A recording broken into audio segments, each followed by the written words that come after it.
Okay, this is the second part of how to help people with trauma. Okay, we were talking about this association of the body. Okay, that could happen with people who's having a serious trauma.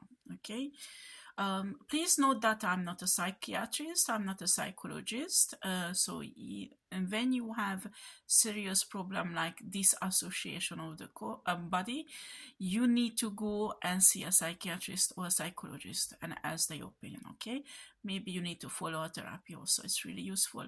But what you need to understand, just going to see a psychologist, psychiatrist won't change you. Okay, what will happen? You have to work on yourself. Okay, psychiatrist, psychologist is a guide in your healing. Okay, but they can't heal you. You have to work on yourself. You have to want to heal yourself. You have to realize you have something to heal from. Do you understand? So we talk about two types of people with trauma. One of them who wants to heal, the other one who does not even want to realize there's a problem. Okay, those who does not even want to realize there's a problem, the best way to do is separate yourself, because these people are becoming, they will become really toxic and hurt everybody around them.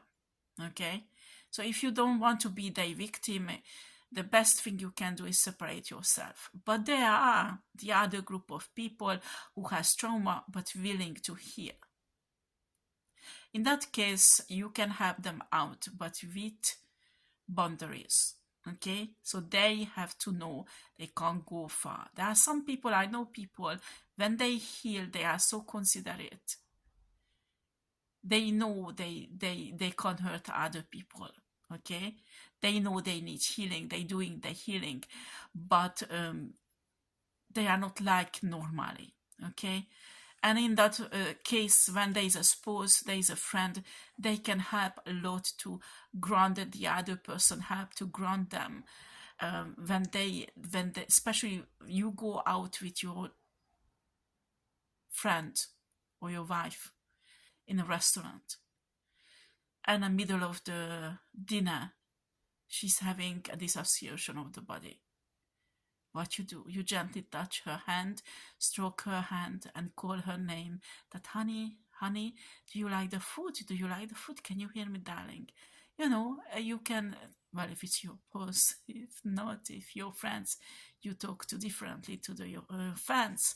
But you need to recognize when it's happening, because they need outside help, because they're going through the same suffering. I mean, it's the same thing with the soldiers, like they living again and again the battle scene. For example, if there was a sexual abuse, they will again leave that abuse, like if it's happening again in real time. Or if they were sexual, not sexual, but physical abuse, they will leave it again, like if it's happening in real time. Or an argument who ended up in a fight or humiliation. So usually if there is a sexual abuse, there was a sexual abuse, or there was a physical abuse, usually just an argument, remembering it, replaying in a brain, because it's a certain state of the brain with the trauma that the brain replay it again and again, and it's so realistic. And when this person will heal from it, these images won't be real anymore, but become memories. But it's a process and it's very long. So you as a partner or a friend or mother, father of a child, whatever situation you are in, if you want to have this person, when you notice that they are in this dissociation of body, that's mean in their brain, they are somewhere else in the past when this horror happened, and they going through again. It can be that serious that they don't see anything. It's like a hallucination. They don't know where they are. For them, the whole situation is playing again. They can smell it, They can feel it on their skin. They can see it.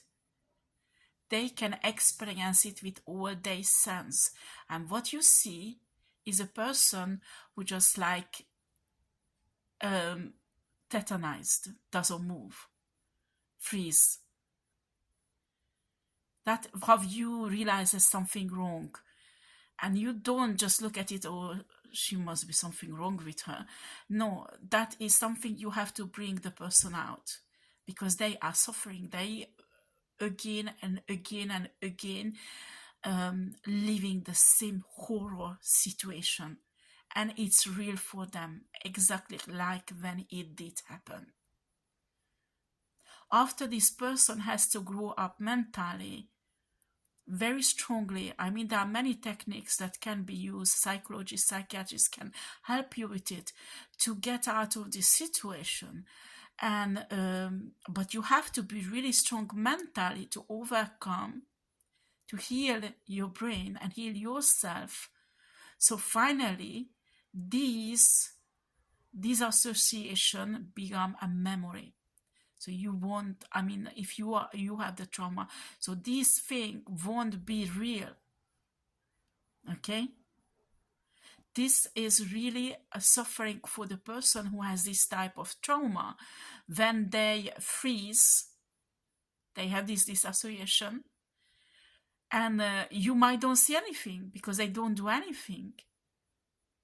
You know, they just freeze. It's just not natural. So you have to know there's something wrong then, okay? And you have to know they suffer. They don't do it deliberately. They are not monsters. It's not their fault, okay? I'm talking about here somebody who wants to heal, okay? And this association can be really bad that they even need medication, okay? But most of the cases it can be handled. It's harmless, okay? But sometimes it goes really far that they need psychiatrist help and even medication, okay? Not all the time. So when you see that your spouse, your friend is in this state, just a simple touch, talking, going a bit closer if you are in a restaurant and say, hey, can you hear me? I love you so much. I miss you so much. Are you okay? I'm here with you. You are safe. You are safe with me, okay? Sometimes it's really assuring for a person. The other thing that you can do is, for example, to make sure that this person has a space to heal themselves, to love themselves. Okay? When your husband, your wife needs some me time, to let them to have that me time to heal. You know, they need that. If you want to get your wife back, you have to. If your friend and your friend has children, you can propose them, listen, I look after your kids, just go do whatever you need to do to feel better, to heal. Take this time to heal yourself. If you need to go in a spa, go. If you need to go in a forest to do a walk and cry or whatever you want, just go do it. I look after your kids, you know, like this type of help I'm talking about, okay? Sometimes you just have to be there. And when they cry themselves out. They just need a shoulder, okay? They don't need advice, nothing. Just somebody there, be there with them, and at least pretend to understand. Because sometimes you can't understand. Until you don't go through the same things, you can't understand. This is difficult.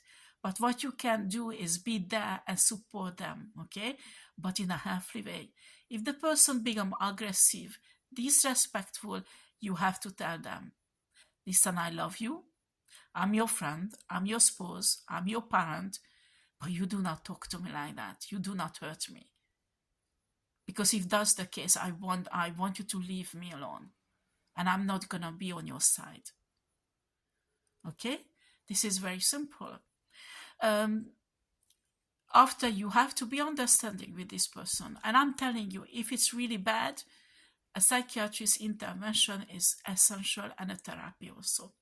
Okay? Some really severe cases, even medication.